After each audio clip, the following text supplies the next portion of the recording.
Hi, BC Calc students. This is going to be day 3, and you can find this note sheet in your note packet that you received from me. Today we're going to be talking about a lot of different theorems, many of which I believe you studied in pre-calc honors. We've got the max-min theorem, we've got the IVT, which stands for the intermediate value theorem, and then finally one of the more famous theorems that we'll use to prove a world-famous limit today, the sandwich theorem. So, the warm-up at the top of the page, I'd actually like you to save this for the in-class portion of what we'll do to go over this lesson. So when I see you next in class, whether you are there that day or joining us via the Google Meet, let's go over this question, parts A, B, and C in the warm-up then. You can actually answer these questions now real quick, and then we'll go over this, like I said, next time I see you in class.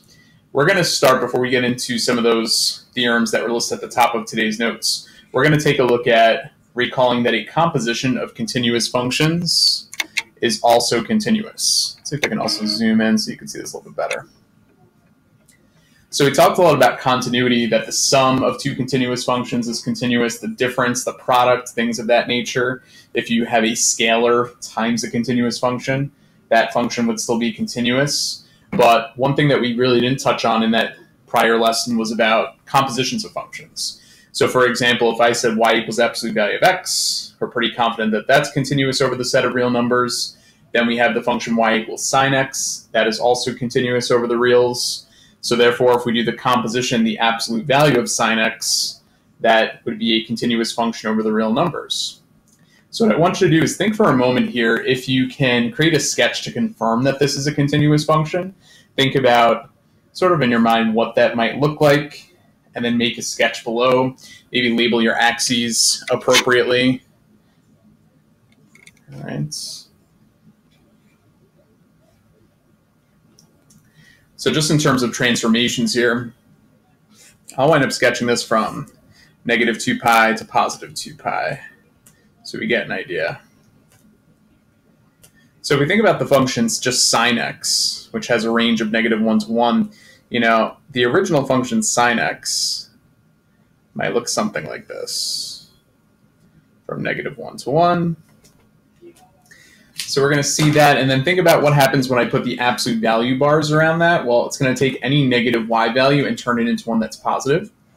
So everything that already is positive or 0 is going to stay the same, but what we're going to see is this part that's underneath the x-axis here with all those negative y values. That's going to kind of reflect over the x-axis here.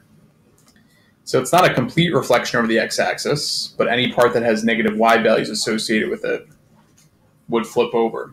So you're going to get something that kind of looks like from -2 pi to positive 2 pi, just some mountain range here. So I just confirmed that quick by typing sine x into the calculator here. I'll zoom in a little bit more. Sorry, I'm still playing with my new document camera at home. Maybe I'll even turn the light on for you. I don't know if that helps or does not help us here. That actually looks pretty good. Oh, that's very clear. I like it. All right, I already set my window in advance, -2 pi to positive 2 pi. I reduced the range down to -2 to 2 for y values. So here's exactly what that graph looks like. So it's nice to be able to confirm graphically our conclusion that that is a continuous function. So to get a little bit more practice with that idea, if you turn to the next page, it says over what intervals are the following functions continuous? And then I want you to be able to justify your answers. So there's a few different ways you can justify your answers. You can justify by maybe drawing a sketch of the graph to determine intervals over which we're continuous. You can justify based on maybe breaking these functions down into a series of a composition of functions of which you know are either continuous or discontinuous in certain places. If we jump right into number 1 here, y equals the absolute value of x squared minus 1, I would consider kind of the outside function, similar to what we saw in the last case, y equals the absolute value of x. And that is definitely a function that's continuous over the set of reals. And I also know that the inside part of that absolute value, just x squared minus 1, is continuous over the domain of real numbers. So therefore, the conclusion is if I do the composition absolute value, x squared minus 1, that must also be continuous over the set of reals. So that would be, I would say, a good way to justify your answer here, just kind of breaking it down into these different equations that composed make the equation that we're looking at. If you wanted to justify this graphically, if we think about x squared minus 1 being a parabola shifted down 1 unit from the origin, we're going to get kind of that W-type shape. If we take the absolute value of it, right, anything that fell below the x-axis would now be reflected above, and that would be at a height of positive 1 there. So a few different ways to justify. I like maybe both here, stating what we know about compositions being continuous, if the two parts that were composed were continuous initially, and then also justifying graphically. If we think about f of x equals tan x, thinking about what the graph of this looks like, hopefully remembering that we do have some discontinuities with tan, you might want to think of this as the function sine x over cosine x to consider where those discontinuities would exist. We're definitely going to have discontinuities wherever cosine is equal to 0 in the denominator there. So cosine equal to 0, you can use the unit circle to determine that. Maybe you recall what the graph of cosine looks like. But cosine is going to equal 0 at pi over 2, 3 pi over 2, and so on and so forth from there. So the graph of tan winds up looking something like this. So we get an asymptote here at pi over 2. We get another asymptote here at 3 pi over 2. Okay, and that pattern would kind of continue on in this pattern forever and ever. If I went to the left a little bit, we get an asymptote at negative pi over 2. So it's a little tough to write the intervals over which this is continuous because there's a lot of broken up intervals. So I'm just going to say it's continuous over, let's say if I kind of go backwards, let me sketch it actually. I'll go to this asymptote as well. So it would be something to the effect of saying, well, everything between negative 3 pi over 2 and negative pi over 2. Okay. Obviously, we don't want to include those values since that's where the asymptotes exist. And then anything between negative pi over 2 and positive pi over 2. And then pi over 2 to 3 pi over 2. Okay. And clearly, we can't list all the intervals because there would be an infinite number of them as we extend the graph out to the left and right here. But something to this effect would be sufficient to write where the function tan x is continuous. Okay. Moving on to the last two here, they're somewhat related questions. Number 3 is the square root of 1 minus x squared. Number 4 is 1 over that quantity. So we might use our graph of radical 1 minus x squared to generate the graph below and help us sketch that. If we're thinking about where this function is continuous, think about that the quantity that's under the radical has to be positive. Otherwise, we're going to get square root of negative values that would not be in the domain of that function. So if you set 1 minus x squared to be greater than or equal to 0, the way you might go about solving that is by factoring it and then partitioning around the solutions to what makes this equal to 0. And we're looking for when this is greater than 0 specifically. So we're looking for positive regions. Test negative 2, you're going to get a negative times a positive, which altogether is negative. And you could test those values and hopefully come up with this result that in those individual regions, you'll find that it's only positive in between negative 1 and 1. So it will be continuous for all those values, and even at those endpoints, negative 1 and 1. So you can include those. But this one is continuous only over the interval from negative 1 to 1, which happens to be the domain of this function. Okay. As you can tell, I'm still getting used to which way to adjust my paper so that you see it best on your screen. What does this graph look like? You may recall the square root of 1 minus x squared. It's actually just going to be half a circle. So from negative 1 to 1, the radius of 1, you're going to see something like that. Like I said, I kind of want to use that graph to help us with number 4 here. So we get 1 over the square root of 1 minus x squared. So when thinking about what that graph looks like, just remember that where we're equal to 0 at negative 1 and positive 1, now that's in the denominator.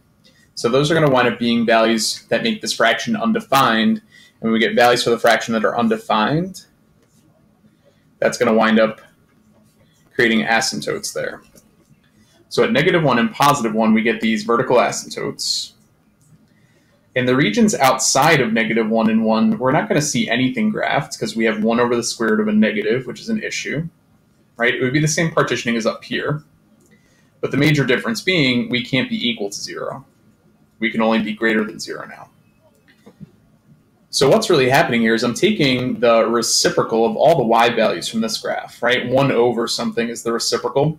So we're going to wind up thinking that, all right, we're still going to have the point at 0, 1, but then all the rest of those points, if I think about taking the reciprocals as I get close to those roots, those are going to actually branch off and head off towards infinity, like we typically see graphs do with vertical asymptotes included. So this is similar to what we had up here, but it's now only continuous over the open interval from -1 to 1. Okay, so hopefully that logic sort of made sense as we went through it here. Thinking about a little bit of algebra to be able to justify our answers where these functions are continuous, and then supporting it with a graph. Certainly feel free as you're going through examples, if you're not sure, grab the calculator when needed. Something that we'll see in this course is that there are times where we have non-calculator sections, so it's important to be able to justify in a variety of ways. And I hope that even without a calculator, you might be able to generate graphs that look like this, just by sort of thinking it through and using your knowledge from prior years of math here. What we're going to do on the next page is we're going to get into some of the theorems that were listed at the start of today's day 3 notes, the first one being the max-min theorem. So the max-min theorem, which can be found on page 123 in your textbook, states that if f is continuous at every point of the closed interval, and closed interval is important, we'll see why in a second, for the closed interval a to b, then f takes on a minimum value m and a maximum value denoted by capital M on the interval from a to b. So a couple things to point out here. We have a continuous function on this closed interval from a to b.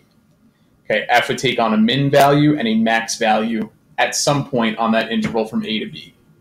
So what I'd like you to do is think about sketching 3 different examples.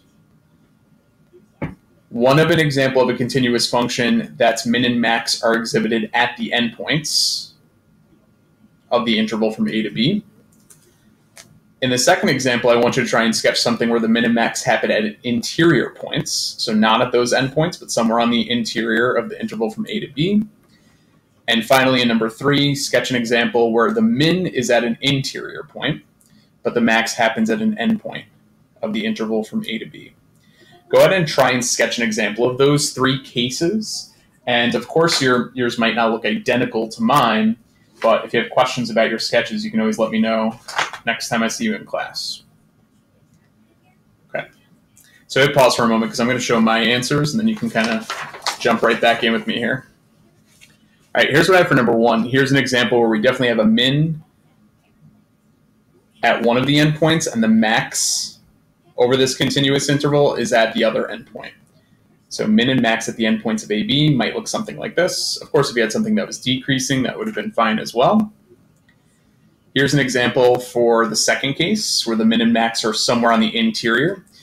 The endpoints are definitely not the min or max values. Okay, they're just somewhere on the interior of that interval. And then finally, the third case, where the min is at an interior, but the max is at an endpoint. Here's where I've defined lowercase m to be. There's the min, but the max is located at the endpoint b. So something that looks like this would be sufficient. Again, if you have questions about what you've sketched, you'll let me know. And then, why is that closed interval really important to consider, to have a max and min? Think about that last example that we talked about with continuity. Here's what the sketch of this looked like. Continuous on the interval from -1 to 1.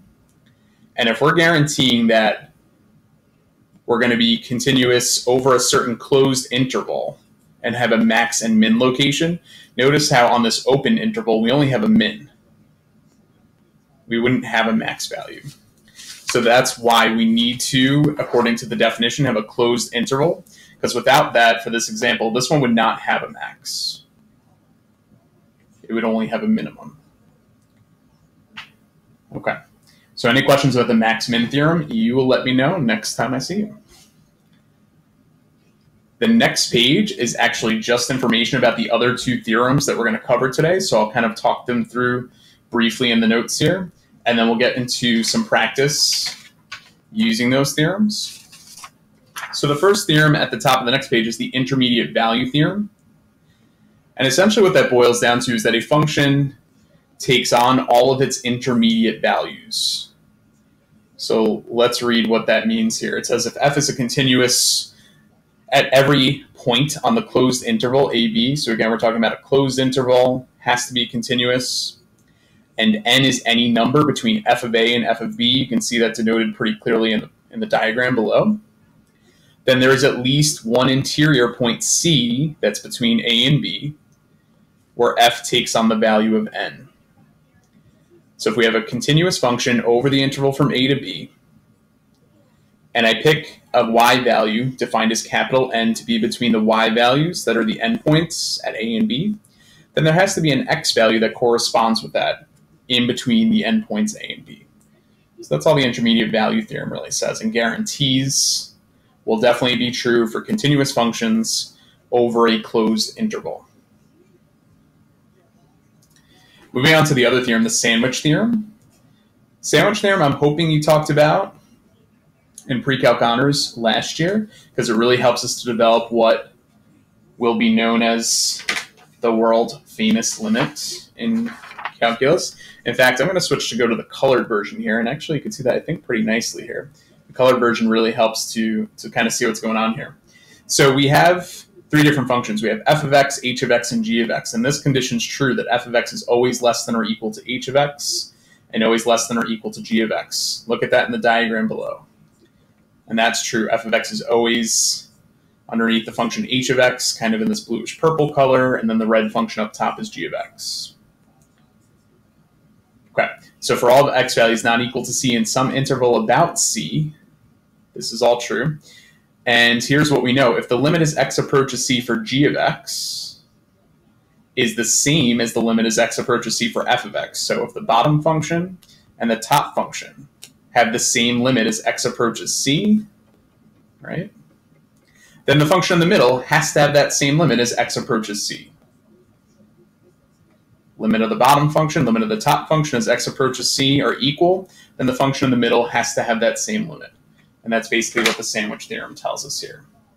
Also known as the squeeze theorem, by the way, so if you see this term squeeze theorem anywhere, it would mean the same thing, but I believe your textbook calls it the sandwich theorem here.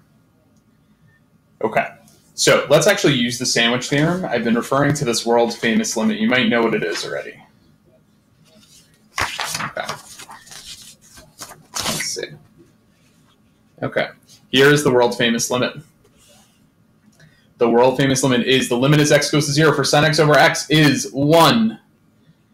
And if you're looking at this algebraically and you plug in 0 for x on the top and bottom, sine of 0 is 0, and 0 on the bottom would create that 0 over 0 indeterminate form. So we know that the limit does not exist when we get that case of 0 over 0. There has to be a way for us to justify that the limit in this case is 1. And it actually comes from analyzing this diagram, which I believe I have included in your note packet. I'm going to go again to my color version. Sorry, I get to cheat with the colors here. But if you need to highlight different things in the diagram, that might be a good idea, because I'm going to really compare three different things. I'm going to compare the area of this triangle right here. So I've kind of denoted that by saying it's the triangle whose height is denoted by this red line that's dotted. It's the segment that connects this point down to 1, 0, and the segment that connects back to the origin. That triangle's area is always less than or equal to the area of the sector of the circle. Okay, so the area of the region cut off by the blue sector right there. Hopefully you agree with me that that triangle on the interior of the sector has an area that's always less than or equal to that sector. And then beyond that, that sector is always going to have an area less than or equal to this big right triangle on the outside. Okay, so if we understand that, let's actually then break down what would the areas of these three individual pieces be. So we've got a 1/2 base times height for the area of the triangular regions. And then you may recall that the area of a sector is 1/2 r squared theta. In fact, I know I taught some of you in geometry, and I would have taught you that a few years ago. Now keep in mind, theta is an angle in radians here, which we'll always use angles and radians in calculus. So throw degrees out the window. Let's actually now use the information from the diagram above and start filling in some of the information that we know to be true about these areas. So for the triangle on the left here, the base length is 1 and the height is sine theta, because we know that points on the unit circle are defined by cos theta sine theta. So we would get 1/2 times 1 times sine theta.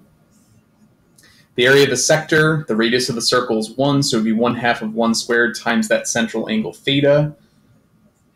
And then finally, 1/2 base times height for the large triangle. The base is still 1, but the height of this triangle is going to be tan theta. Okay.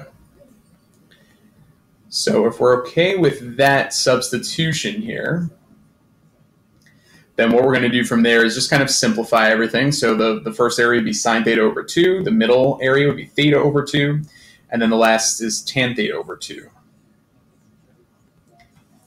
And since we have all those 2's throughout, we can probably get rid of those, right? We can multiply everything through by 2 and make it that sine is always less than or equal to theta, which is less than or equal to tan theta. And then we're going to do this unique step, and maybe not something that we would think to do naturally, but the way we're going to prove our world-famous limit at the top is by dividing everything through by sine theta. So if I divide everything by sine theta, we get this result here. And you can justify algebraically that this becomes 1 over cos theta, right? Change tan into sine over cos, multiply it by 1 over sine. The sines would cancel, so this is what we're left with. And we're getting pretty close to sine theta over theta in the middle. We're not quite there yet. So what we need to do is we need to really just flip everything over here to make that a sine theta over theta. But when I flip this over, think about what happens to these two things right here. So flipping everything actually causes this reciprocal value to then really flip those signs around this way, right? So I actually reordered it, but now we would have that cos theta is less than or equal to sine theta over theta, which is less than or equal to 1. And now we're really at the final step, which is let's take the limit as theta approaches 0. That's what we're trying to do. The limit as theta approaches 0, show that that really equals 1. Well, when I do that, here's exactly what we get. Cosine of 0 would be 1. This is a constant over here, so the limit as theta goes to 0 is also 1. So according to that sandwich theorem that we just studied, if these two functions on the outside, as theta approaches 0, both go to 1, then the function that's always in between those, as theta approaches 0, must also go to 1. And this is a proof of, again, it's not probably called this in your textbook, but super important and famous limit in the study of calculus. And we're talking about it on day 3. So the limit as theta approaches 0 for sine theta over theta is equal to 1, proven by the sandwich theorem. So the last thing we're going to do in today's lesson is a little bit of practice with the world-famous limit. So find the limits if they exist. First one at the top, limit as x goes to 0 of sine of 3x over x. So what we're going to find in some of these cases is through a little bit of algebraic manipulation, we can get back to the world-famous limit. So in this example here, I have that 3x quantity on top. I really want maybe to have a matching quantity on the bottom because I know the limit as x approaches 0, if these two quantities match, would equal 1. Well, so to make this match, all I need is a 3 on the bottom. Well, we can't just introduce a 3 on the bottom without also introducing a 3 somewhere in a numerator here. So if I multiply the bottom by 3, I'd also have to multiply maybe the top of that by 3. And I know that the limit as x approaches 0 for this quantity is 1. Now remember, we can actually use one of those limit properties and say that a scalar times a limit that we're evaluating is equal to just the scalar times that limit. So this would just equal 3 times 1. So the limit as x approaches 0 for this original function winds up being 3. Okay, let's move on to tan x over x. So it may not be obvious right away as to how this connects to the world-famous limit of sine x over x, but using that substitution that we know, we can change this into the limit as x goes to 0 of sine x over x, or sine x over cosine x, I should say. That's what tan is. And instead of dividing by x, why don't I multiply that by 1 over x? That looks a little bit nicer to work with. And what I'm actually going to do in the next step is I'm going to combine this in a way that's advantageous to evaluate this limit here.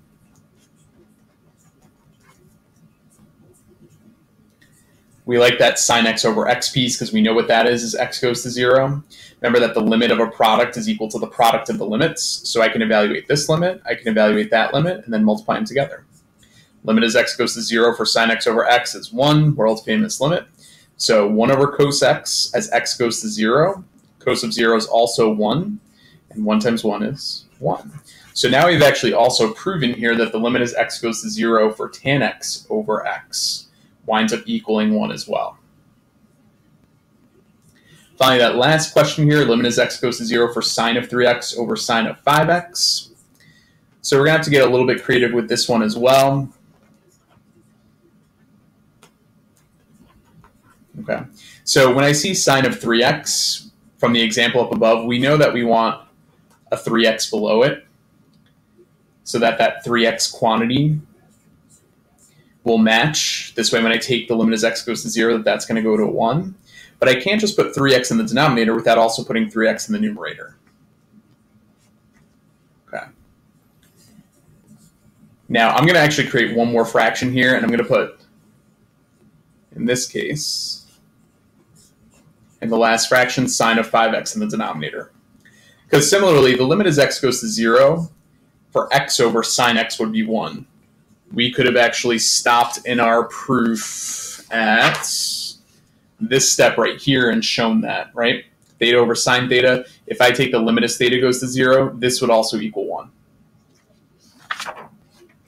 So what I want to do is I want to put a 5x up here, and if I put a 5x in the numerator, we also need a 5x in the denominator there. So now let's take the limit as x goes to 0. The limit of a product is equal to the product of those limits. We know that this goes to 1, and this goes to 1. So what's happening in the middle here? Well, 3x over 5x, those x's are going to cancel out. So once the x's cancel out, the middle becomes 3/5. And therefore, the final answer to number 3 is 3/5. Now, of course, there's going to be some patterns that emerge, and you're going to look at an example like this in the future and just know that the answer is 3/5. However, if I say to justify your answer, please make sure that you show the necessary steps in order to do that, which would be something that looks like this. All right, so that's it for day 3. A lot of important theorems covered here. Don't forget to try those warm-up questions before the next time I see you, and have a good one.